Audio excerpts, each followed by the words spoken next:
bersama dengan kepala, pejamkan mata sejenak.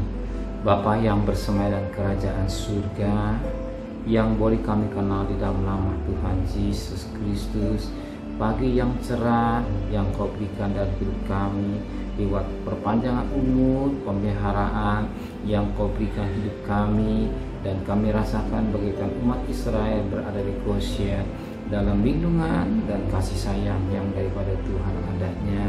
Maka pada pagi hari ini, sebelum kami mengadakan aktus lain, kami mengadakan mesbah keluarga, mesbah pribadi, kami naikkan pujian penyembahan, dan kami rindu mendengarkan renungan firman-Mu.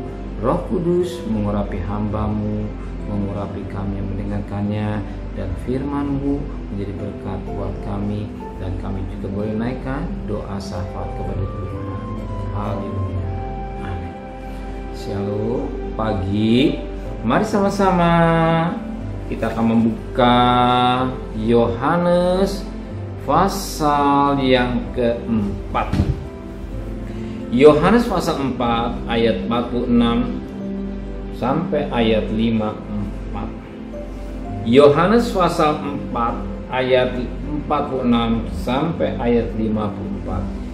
Yesus menyembuhkan anak pegawai istana.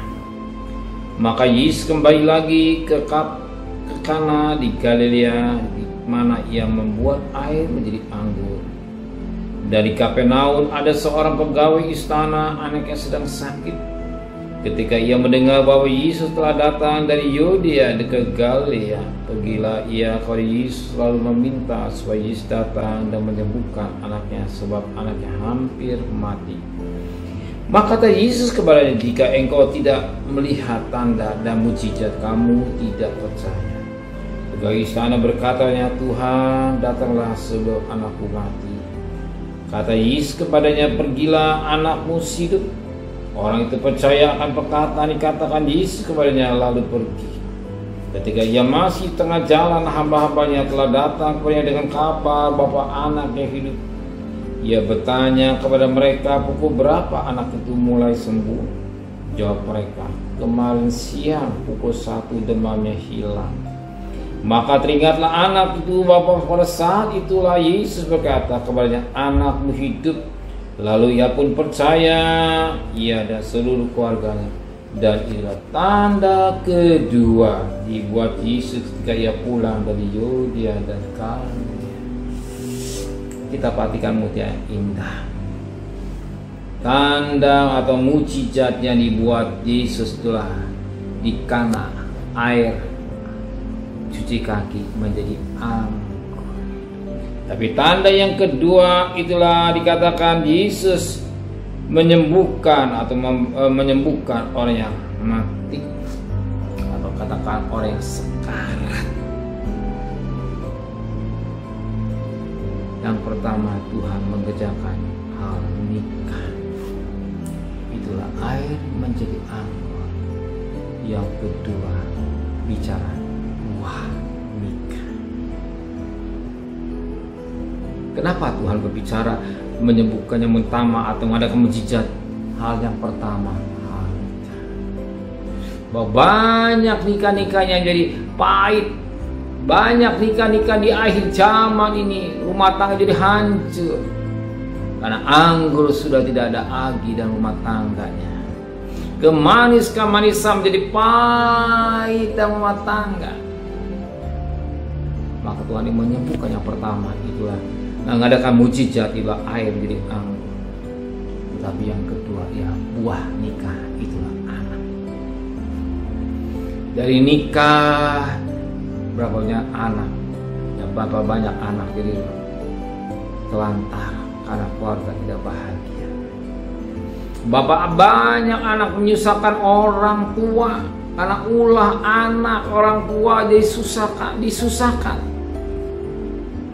Berapa banyak anak-anak yang broken home, berapa banyak anak-anak yang nakal. Sangat dikatakan firman Tuhan, anak itu hampir mati. Tetapi Tuhan tidak mau anak itu mati, tetapi Tuhan mau anak itu hidup Sebagaimana dikatakan dalam firman Tuhan pada ayat yang ke-50, kata Yesus, pergilah anakmu hidup. Tuhan mau keluarga-keluarga atau buah nikah itu hidup. Hidup, bukan mati. Justru harapan di seorang keluarga itulah buah nikahlah anak. Kalau anak yang setengah mati, apalagi mati, apa jadinya? Tapi Tuhan mau anak-anaknya, keluarga itu atau anaknya menjadi anak yang hidup. Hidup itu anak yang berguna, anak yang dengar pada orang tua, anak yang tidak kurang ajar pada orang tua, anak yang berbakti pada orang tua, anak yang takut kepada Tuhan. Berapa banyak hari ini anak menjadi liar, anak yang melawan orang tua, anak menyakitkan hati orang tua, anak yang melukakan hati orang tua. Berapa banyak sekarang ini rumah tangga dirusak oleh anak yang tidak dikatakan anak yang setengah mati, tetapi Tuhan mau hidupkan. Arti apa? Rumah tangga yang tidak bahagia Tuhan mau menghidupkan melalui anak yang hidup. Anak yang hidup arti anak yang berbakti pada orang tua, anak yang takut pada orang tua, anak yang menghormati orang tua. Dan Alkitab jelas, Efesus 6 ayat yang ketiga, menghormati ayah dan papa, panjang umur dan bahagia. Maka Tuhan mengadakan mujizat yang kedua, itulah anak yang mati menjadi sembuh hidup. Yang kedua yang Allah kerjakan Yesus adalah rumah tangga atau saat pada buah nikah. Buah nikah. Maka kita sebagai orang tua tidak cukup memberi mereka makan, gak cukup kita memberi mereka sekolah, tapi juga perhatikan pergaulan mereka. Perhatian pergaulan mereka, apa masa remaja atau muda. Jangan sampai anak kita mati dimakan oleh dunia yang kejam ini, tapi anak boleh hidup bersama dengan Tuhan. Amin. Perhatikan anak dengan baik, maka Tuhan mau mengadakan mujizat yang kedua itulah hal buah nikah.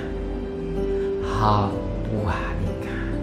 Soal cari uang untuk siapa? Untuk anak. Dan juga jangan hanya bekerja, cari uang tidak memperhatikan buah nikah. Nanti saudara akan menyesal sendiri, saudara akan rugi sendiri. Kita cari nafkah pagi-pagi sampai lupa waktu, lupa segala-galanya, tidak memperhatikan anak. Nanti satu ketika saudara akan nyesal sendiri, anak itu akan mati. Maka Tuhan mengadakan yang mati jadi hidup. Amin. Hidup. Nama hidup arti bisa aktivitas, ada hubungan dengan Allah, ada hubungan dengan orang tua, dan keluarga itu pasti akan mengalami keluarga yang bahagia. Ingat Efesus 6 ayat 2, hormati orang tua, bahagia dan panjang umur pada ayat ketiga. Tuhan memberkati kita semua. Amin. Benar Bapa di surga, apa yang kerjakan Yesus mujizat yang kedua itu yang pertama air menjadi anggur, yang kedua anak yang mati menjadi hidup. Biarlah mujizat itu bagi kami, alam dan rumah tangga kami masing-masing. Kalau kami mencari nafkah, kalau kami bekerja, dan kami gunakan semua untuk memperhatikan ke rumah tangga kami. Yang kami sibuk dengan perkara-perkara yang sia-sia, tapi kami juga harus sibuk dengan perkara-perkara dalam rumah tangga kami.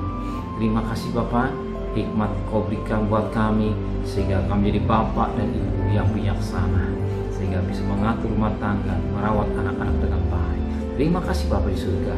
Kembalikan kami besok pagi dalam keadaan tubuh yang sehat dengan tidak kurang satu apapun juga. Berkati Bapak Presiden, Wakil Presiden, para menteri, para gubernur, para bupati, para wali kota, para camat, para lurah, pada RW, pada RT, pada medis, pada laman, pada TNI, para Polri, bahkan mereka-mereka yang bekerja di garis depan berperang virus corona. Dan kami bersyukur mereka yang meninggal semakin habis, yang sakit semakin habis, tapi yang sembuh semakin banyak. Dan kami percaya pandemi berubah jadi endemi, dan ekonomi kami tetap kuat karena Engkau cinta tanah air Indonesia. Terima kasih Bapa di surga.